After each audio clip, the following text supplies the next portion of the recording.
से बात करेंगे। मुख्यमंत्री विष्णुदेव साय के बयान की उन्होंने भूपेश बघेल के उतरने से राजनांदगांव की लड़ाई आसान हो जाएगी कहा है। सीएम ने भूपेश बघेल को दागदार चेहरा बताया, एक ऐसा दागदार चेहरा जिसे 2023 में जनता नकार चुकी है। सीएम ने कहा कांग्रेस ने दागदार चेहरे को प्रत्याशी बनाया है। राजनांदगांव में बीजेपी की हमेशा से ही जीत हुई है।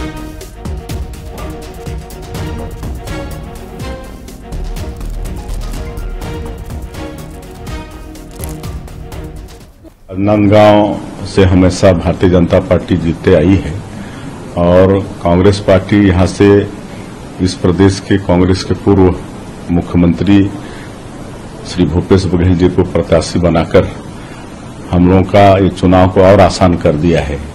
एक ऐसा दागदार चेहरा जिसको 2023 के विधानसभा चुनाव में छत्तीसगढ़ की जनता नकार चुकी है, उसको कांग्रेस पार्टी यहाँ लोकसभा का प्रत्याशी बनाई है, तो हम लोगों का ये लोकसभा की लड़ाई बहुत आसान हो गई है।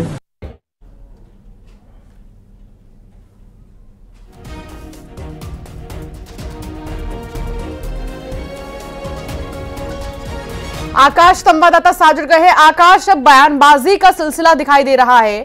दूसरे फेज के चुनाव से पहले तमाम बयानबाजी और भूपेश बघेल चौतरफा रडार पर। जी बिल्कुल, देखिए दूसरे चरण का चुनाव है और पूर्व मुख्यमंत्री भूपेश बघेल जो है वो राजनांदगांव से चुनाव लड़ रहे हैं। ऐसे में मुख्यमंत्री का बड़ा बयान सामने आया है। उन्होंने सीधे तौर पे कांग्रेस संगठन को आड़े हाथों लिया है और उन्होंने कहा है कि भूपेश बघेल जैसे दागदार चेहरे को उतार कर एक तरीके से बीजेपी की राह जो है वो कांग्रेस पार्टी ने आसान कर दी है। वैसे भी बीजेपी की सीट ये हमेशा से रही है, लेकिन इसमें और अच्छे मार्जिन से जीत पाएगी। उन्होंने पूर्व सरकार में हुए भ्रष्टाचार के मामले को भी आड़े हाथों लेते हुए उठाया। उन्होंने कहा कि जिस तरीके से महादेव सट्टा ऐप घोटाला हुआ, राशन घोटाला हुआ, गोबर घोटाला हुआ है, शराब घोटाला हुआ है, वो सबके सामने एक तरीके से विधानसभा चुनाव में जनता ने कांग्रेस पार्टी को नकार दिया, भूपेश बघेल के चेहरे को नकार दिया है। तो ऐसे में लोकसभा चुनाव में भी वही परिणाम साफ तौर से देखने को मिलेगा। जी बिल्कुल आकाश, लेकिन कांग्रेस की तरफ से बीजेपी लगातार जो है आरोप लगा रही है कि राजनांदगांव से भूपेश बघेल को प्रत्याशी बनाया गया। कभी भी ये सीट कांग्रेस तो जीती ही नहीं है, बावजूद इसके भूपेश बघेल को उतारने का क्या मतलब? देखिए कई मायने हैं। भूपेश बघेल कांग्रेस के लिए बड़े चेहरे हैं, मुख्यमंत्री रहे हैं। ऐसे में राजनांदगांव भी जो सीट है वो बीजेपी की हमेशा से रही है और कांग्रेस उसे जीतना चाहती थी। डॉक्टर रमन सिंह वहां से विधायक है और संतोष पांडे को दोबारा टिकट दिया गया है, तो सबसे हॉट सीट एक तरीके से मानी जा रही है, चर्चित सीट है। और भूपेश बघेल को वहां से कांग्रेस द्वारा प्रत्याशी बनाए जाने के बाद वो पूरे प्रदेश देश भर में उसकी चर्चा है। तो लगातार दोनों पार्टियां इस सीट को जीतना चाहती है। जहां पर भाजपा इस सीट को दोबारा जीतकर नया इतिहास रचना चाहती है, वहीं कहीं ना कहीं भूपेश बघेल का चेहरा दांव पर है इस सीट को लेकर। तो ऐसे में जो है दोनों पार्टियां इस सीट से मेहनत करती लगातार नजर आ रही है। जी लेकिन आकाश, राजनांदगांव का जो रण है वो कितना कठिन होने वाला है, क्योंकि ये सीट वाकई में हमेशा से बीजेपी जीतती आई है और अब एक तरह से पूर्व मुख्यमंत्री की साख दांव पर होगी। यहाँ का समीकरण, यहाँ के वोटर्स का मूड, यहाँ के मुद्दे क्या मैच करते हैं प्रत्याशियों से? देखिए साफ तौर से ये कि बीजेपी इस सीट को हमेशा से जीतती आई है और संतोष पांडे हैं जो पहले सांसद थे यहाँ पे, मोदी के चेहरे को लेकर वो जीते थे, इस बार फिर से मैदान में है। वहीं भूपेश बघेल सीधे तौर पे वो भी मैदान में है। तो दोनों आमने सामने की एक तरीके से टक्कर है, वर्चस्व की लड़ाई है।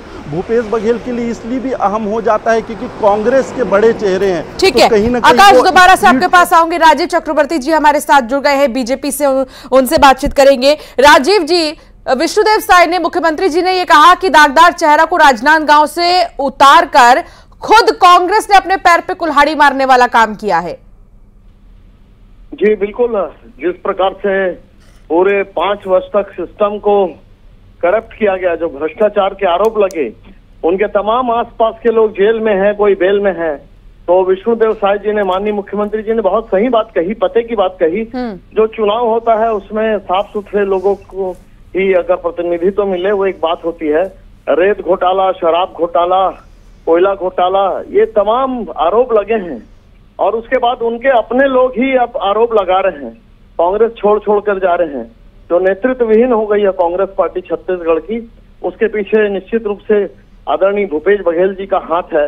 तो जो विष्णुदेव जी ने कहा बिल्कुल सत्य कहा है और उससे इनकार नहीं किया जा सकता है कि यदि राजनांदगांव में कांग्रेस का कोई और प्रत्याशी होता तो वो अच्छा प्रत्याशी हो सकता था, फाइट दे सकता था।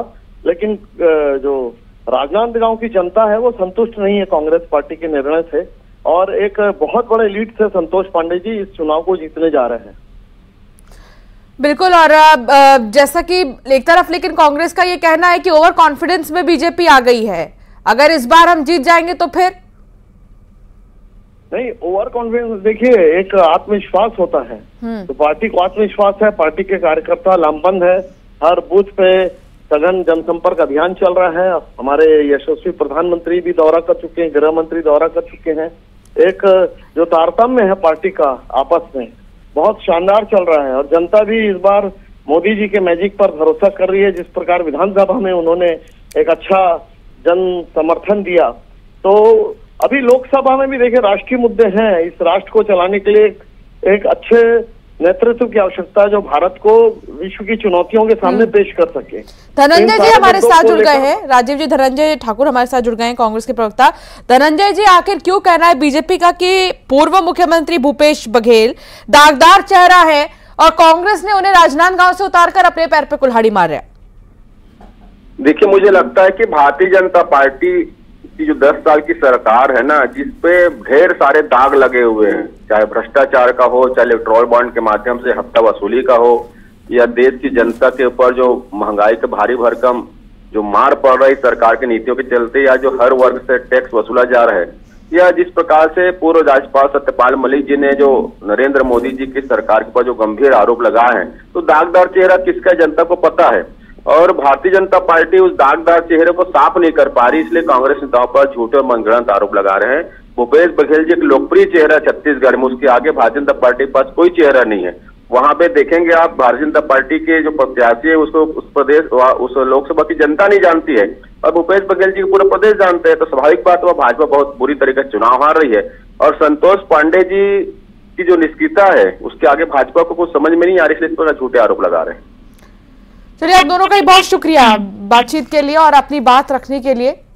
तो ये विष्णुदेव साय का बड़ा बयान, जिसमें कि विष्णुदेव साय ने कहा कि दागदार चेहरे को राजनांदगांव से उतारा गया है। हालांकि अब इस पर आरोप और प्रत्यारोप का जो सिलसिला है वो दिखाई दे रहा है।